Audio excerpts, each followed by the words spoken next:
Herkese merhabalar, ben Onur Özbulut. Bugünkü konumuz akne skarları, sivilce izleri. Ocak ayında olduğunuz için en güvenilir dönemdeyiz. Yani eğer ki akne skarları ile ilgili bir probleminiz varsa, sivilce izlerinizi gidermek için neler yapabilirim diye bir video araştırıyorsanız bu videonun tam sizin için uygun olduğunu söyleyebilirim. Beni tanımayanlar için ben Onur Özbulut, yaklaşık 18 yıldır estetik teknolojileriyle ilgili uluslararası eğitmenlik yapmaktayım. Gelelim konumuza. Akne skarları, sivilce izleri. Bunlar için evde yapılabilecek işlemler de var ya da kliniklerde yapılabilecek uygulamalar da var. Burada önemli olan nokta bunun hangi uzmanlık alanının konusu olduğunu tam olarak bilmekte. Çünkü akne ve sivilceler, yani agresif sivilceler ya da akneye dönmüş, iltihaplı olan sivilceler bir dermatoloji doktorunun konusu. Yani bir cildiye uzmanından önce tedavinizle ilgili protokoller, tedavi uygulamaları ile ilgili bilgi almanız gerekiyor. Ayşe'nin cildindeki sivilcelere, aknelere iyi gelen şeyin size iyi gelmeyeceğini ya da kendi kardeşinizin bile cildindeki sivilceleri geçiren programların ya da uygulamaların ya da temizlik rutininin size tam olarak iyi gelemeyeceğini de bilmeniz gerekiyor. Dolayısıyla kişiye özel bir bakım olması gerektiği için bu konuda bir uzmandan yardım almanız gerekiyor. Aknelerle ilgili evde yapılabilecek işlemlerde aslında normalde bunlarla ilgili videolarda şunlar var. İşte salisilik asit, glikoik asit kullanımı, retinoidlerin kullanımı ya da işte iğneli evde yapılabilecek dermaroller tarzı sistemler. Açıkça söylemek gerekirse ben evde bunların yapılmasını çok fazla önermiyorum. Bunların nedenleri ne? Retinoidler evet düzgün kullanıldığı zaman güzel sonuç verebilir. Ancak retinoidi eğer ki agresif kullanırsanız ya da yanlış kullanırsanız cildinizde iritasyona sebebiyet verebilir. Salisilik asit ve glikoik asit bunlar evet kullanımı gayet güzel olan şeyler. Düzgün kullanıldığı zaman gayet güzel sonuçlar veriyor.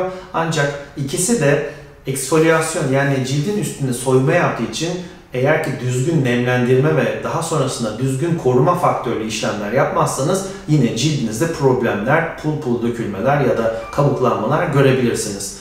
En sonundaki dermaroller tarzı sistemlerin de evde kullanılmasını çok fazla önermiyorum. Bunları önermememin sebebi ise düzgün sterilizasyonların tamamıyla yapılamaması. Yani siz belki uygulama başlığınızı steril ediyorsunuz ama o anda cildinizi düzgün steril edemiyorsunuz. Ya da elinizi tam steril edemeyebilirsiniz. Dolayısıyla bu işlemlerin evde yapılırken daha sonrasında çıkacak problemleri çözmek ilk probleminizi çözmekten çok daha zor olabiliyor. Dolayısıyla ben evde Dermapen, Dermaroller yani iğneli sistemlerin çok fazla gene kullanılmasını tercih etmiyorum. Tabii ki tercih herkese göre değişebilir. Ancak benim tercihim bunların evde yapılmaması. Yine uzmanlardan bu işlemlerle ilgili detaylı bilgi alabilirsiniz. Bir sonraki nokta, eğer ki bir kliniğe gitmeniz gerekecek şekilde akne skarlarınız ya da sivilce izleriniz varsa hangi cihazlar benim akne skarlarıma daha uygun ya da benim sivilce izlerimi hangi cihazlar giderebilir dediğinizde araştıracağınız birkaç tane teknoloji var. Teknolojilerden ilki altın iğne, iğneli radyofrekans. Altın iğne ve iğneli radyofrekans aslında aynı şeyler, sadece reklam ismi olarak geçiyor. Burada bir cihaz firmasının ismini söylemeyeceğim ama genel anlamda iğneli radyofrekans sistemleri ile ilgili bilgi vermek istiyorum. İğneli radyofrekans sistemleri 5'e 5, 25'li olarak böyle kare şeklinde iğnelerin cilt altına battığı ve batarken de radyofrekans enerjisini verdiği, daha hızlı iyileşme sağladığı bir işlem. Bunu neyle kıyaslayabilirsiniz? Evet, evde kullanılan biraz önce bahsetmiş olduğumuz Dermapen ya da Dermaroller tarzı sistemlerde cildinizin altına iğnelerle yaralar oluşturuyorsunuz ve bu yaralarla iyileşme sağlıyorsunuz. 28 gün içerisinde iyileşen cildiniz alttaki katmanı bir tık daha üste veriyor. En alt kattaki katman yukarı çıkarken üstteki katman ise hasar gördüğü için cilt üzerinden atılıyor. Evet, bu mantıklı bir işlem. Ama iğneli radyofrekansın avantajı ise iğneler yine aynı şekilde giriyor ve cildin üstüne hasar veriyorlar ama çıkarken o bölgede radyofrekans enerjisi verdikleri için de cildin altındaki iyileşme hızı diğer işlemlere göre daha hızlı olabiliyor, daha fazla olabiliyor. Dolayısıyla daha kontrollü ve daha hızlı iyileşmesi sağlanırken aynı zamanda radyofrekansın enerjisi de sağa ve sola da yayıldığı için, yani sadece iğnelerin battığı yeri değil de etraf dokuya da yayıldığı için daha efektif, daha güzel sonuçlar alabiliyorsunuz. Bir sonraki işlem ise lazerler. Hangi lazer cihazları? Açıkça söylemek gerekirse erbium yak lazer, karbondioksit lazer, tulyum lazer gibi farklı lazer sistemleri, aynı zamanda farklı yine fraksiyonel sistemler kullanılıyor. Neden fraksiyonel olarak kullanılıyor? Şimdi ona geçelim.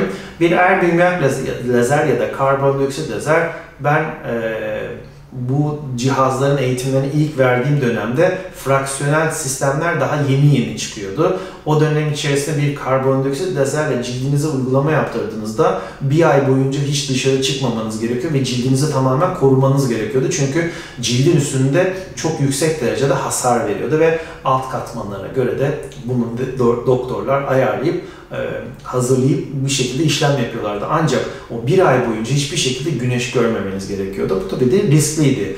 Daha sonra bunu daha konforlu hale getirebilmek ve daha hızlı iyileşmesini sağlayabilmek için fraksiyonel işlemler çıktı.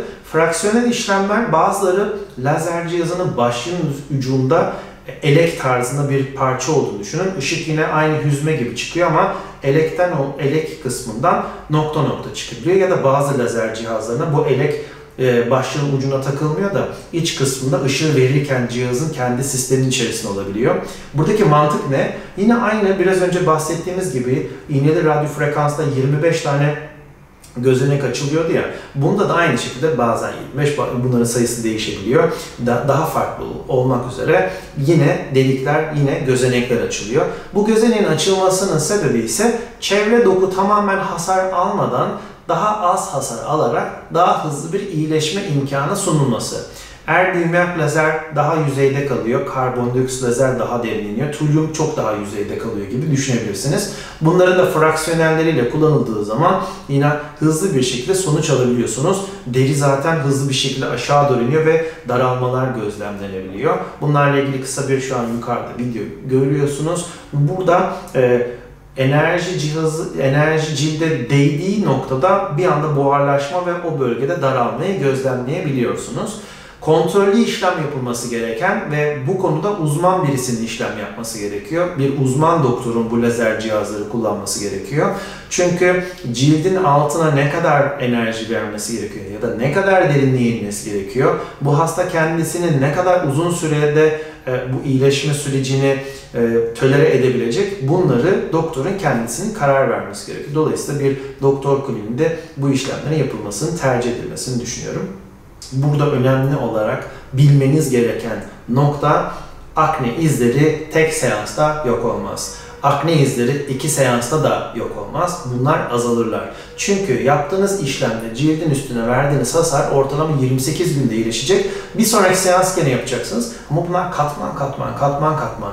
Çok hızlı bir şekilde iyileşmesini istiyorsanız çok agresif işlem yapılması lazım. Ama çok agresif işlem yapılırsa da bu sefer de lekelenme gözlemleniyor.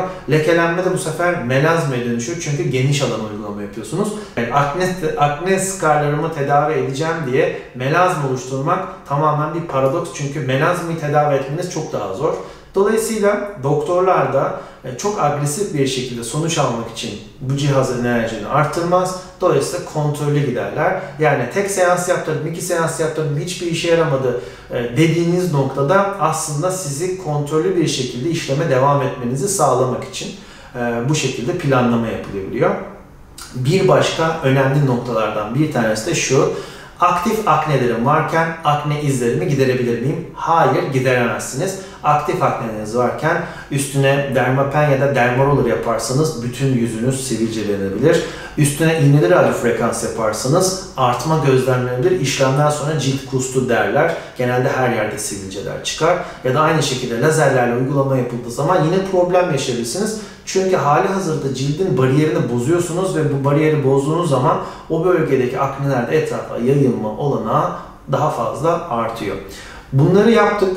İğneli radyo frekans ya da lazer cihazlarıyla akne izlerimizi gidermek için işlemler yaptık. Peki bunları nasıl korumamız gerekiyor? Yine aynı şekilde uzman bir doktordan koruyucu önlemlerinizi almanız gerekiyor. Çünkü cildin üstüne bir hayli zarar verilerek yapılan bir işlem bu. Cildin üstündeki dalgalanmayı gidermek için etrafı da delikler açarak o bölgenin iyileşmesi sağlanıyor.